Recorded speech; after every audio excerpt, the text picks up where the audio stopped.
Olá, que bom!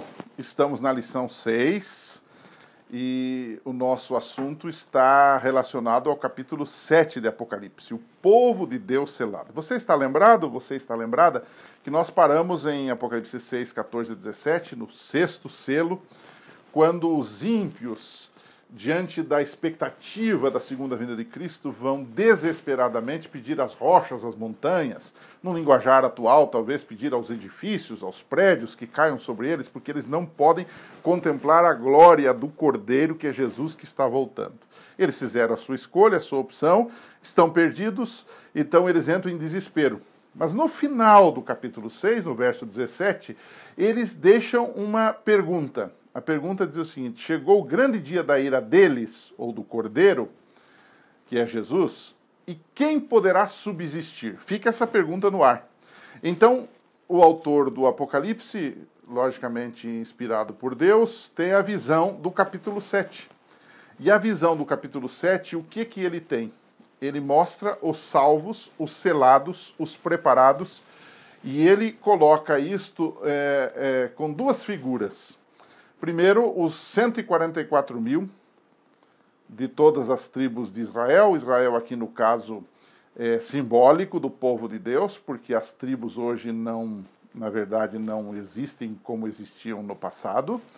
E ele fala também de uma grande multidão. Então, algumas considerações nós deveríamos falar sobre o selamento do povo de Deus. Quem é esse povo selado no tempo do fim? Esse selamento é, na verdade, uma confirmação de algo que já está sendo feito pelo Espírito Santo. De vez em quando eu ouço algumas discussões na igreja sobre essa questão do selamento. Alguns dizem o seguinte: em Apocalipse, o selamento do povo de Deus é uma separação do povo de Deus para estar pronto, o povo que está preparado para receber Jesus na sua volta. Isso está certo. E alguns se atrapalham porque no livro de Efésios, capítulo 1, versos 13 e 14, também fala de um selamento, que é o selamento do Espírito Santo. E alguns irmãos nossos de outras denominações muitas vezes nos questionam. Eles dizem o seguinte: afinal de contas, o selamento é o selamento do Apocalipse, onde vocês ligam isso com o sábado, com a guarda do sábado, com a observância dos mandamentos, o selamento do povo de Deus, o povo selado de Deus é um povo que guarda os mandamentos e tem a fé de Jesus, segundo Apocalipse 14, 12, ou é o Espírito Santo? Bom, as duas coisas estão dentro deste assunto. Na verdade, o selamento de Apocalipse 7 é o mesmo selamento do Espírito Santo. O que ocorre aqui é que quem aceitou a Cristo, quem foi batizado e selado pelo Espírito Santo na sua jornada aqui nesse mundo, quando chegar no final, vai estar pronto para receber o selamento de proteção e de distinção, de identidade do povo de Deus, segundo o Apocalipse capítulo 7. Ou seja, o selamento do tempo do fim é a confirmação do selamento já realizado pelo Espírito no momento da conversão, quando nós passamos a ser propriedade de Cristo. O selamento na testa não é visível, mas a consolidação da verdade na pessoa espiritual e intelectualmente. Então, a guarda dos mandamentos, nesse caso, é a prova da fidelidade dos selados. Quando eu guardo os mandamentos, significa que eu já fui selado pelo Espírito Santo. Porque a Bíblia diz que o Espírito Santo é outorgado àqueles, é dado àqueles que obedecem a Deus. Então as duas coisas são complementares, não são excludentes nesse caso aqui. Quais são as características dos selados de Apocalipse 7? Algumas coisas interessantes. Letra A. Eles não se contaminaram com mulheres. Mulheres no Apocalipse são igrejas. Então quer dizer que eles não se contaminaram com igrejas e doutrinas apostatadas. Letra B. Outra característica deles: eles são irrepreensíveis. Na sua boca não se achou engano. Ou seja, é gente que anda com Deus, é gente que tem uma vida espiritual coerente. Terceiro ponto: eles seguem o Cordeiro por onde quer que ele vá. E eles passam por uma grande tribulação. Apocalipse 7, versos 9 a 14. E a segunda pergunta que nós faríamos, a primeira é características dos selados, né, ou verdades sobre o selamento do povo de Deus. A segunda é: quem são esses selados? Então o texto diz assim que Esses selados vivem no tempo do fim, entre o 6º e o 7º selo de Apocalipse. E eles são representados, ou são representantes, representados pelos 144 mil. Quem são os 144 mil? Esse é um número simbólico. Por quê? Porque ele representa a totalidade do povo de Deus. 12 do Velho Testamento, 12 do Novo Testamento, vezes 1000, que dá a ideia de amplitude, de totalidade, e eles representam o povo de Deus que estará vivo por ocasião da volta de Jesus. E esse é um número simbólico. Simbólico por quê? Primeiro, porque está num livro simbólico. Segundo, porque as tribos de Israel nem existem mais como no passado. E terceiro, porque aquela lista de tribos que aparece em Apocalipse 7 é totalmente diferente dos outros lugares da Bíblia onde aparecem listas das tribos de Israel, como, por exemplo, Gênesis 49. É totalmente diferente.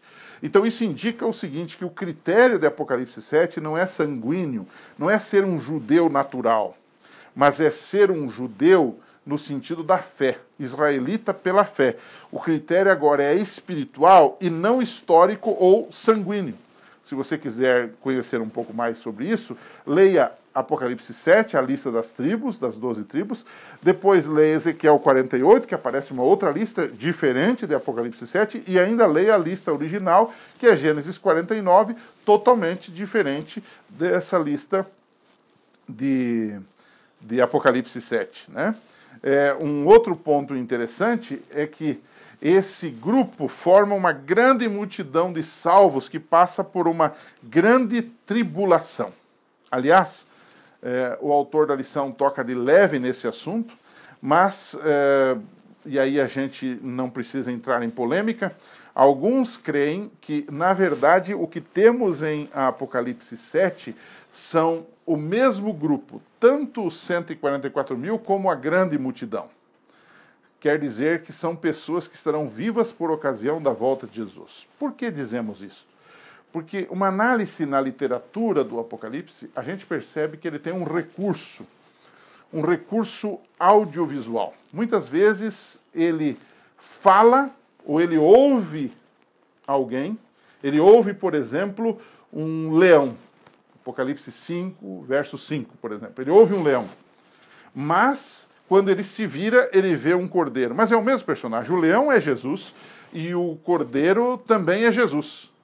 Ele usa duas figuras para retratar o mesmo personagem. Então, aqui podemos ter esse fenômeno que do Apocalipse 7, de 1 a 8, ele descreve os 144 mil. Ele ouve o número dos assinalados, dos selados, dos salvos no tempo do fim. E ele se vira, e a partir do verso 9, do capítulo 7, ele vê uma grande multidão, que é o mesmo grupo dos 144 mil, você entende? Ou seja, ele está descrevendo com duas figuras, 144 mil e grande multidão, o mesmo povo de Deus que estará vivo por ocasião da volta de Jesus. Claro que não precisamos polemizar sobre isto, mas é algo muito interessante no Apocalipse, porque nos revela uma grande verdade. Qual é? Não existe cristão de primeira e cristão de segunda. Alguns dizem assim, se eu não puder estar com 144 mil, eu me contento em estar com a grande multidão. Bom, não existe cristão de primeira ou cristão de segunda. Cristão bem salvo ou cristão mais ou menos salvo. Ou você está salvo ou você não está salvo. Então, os 144 mil e a grande multidão seriam, segundo esses estudos, o próprio povo de Deus que estará vivo por ocasião da volta de Jesus. E eu terminaria a lição dessa semana fazendo uma colocação. Há um texto de Ellen White que ela diz que devemos nos esforçar para estar entre os 144 mil. E a pergunta é, isso está certo ou está errado? Sim ou não? Explique sua resposta. E veja especialmente a lição de sexta-feira, a pergunta 1 da sessão Perguntas para Discussão, para estudar um pouquinho esse assunto. Mas ela diz que devemos nos esforçar. Por outro lado, ela também diz que não devemos ficar brigando sobre os 144 mil, não devemos ficar discutindo, criando teorias sobre os 144 mil. As duas coisas são verdades. Quando ela fala de não ficarmos criando teorias, discutindo sobre a identidade dos 144 mil, ela está falando justamente de pessoas que têm o hábito de colocar na Bíblia aquilo que a Bíblia não disse, ou seja, tentar ampliar, não é, criar teorias em cima da Bíblia e ficar discutindo com isso e dividindo a igreja, fazendo brigas.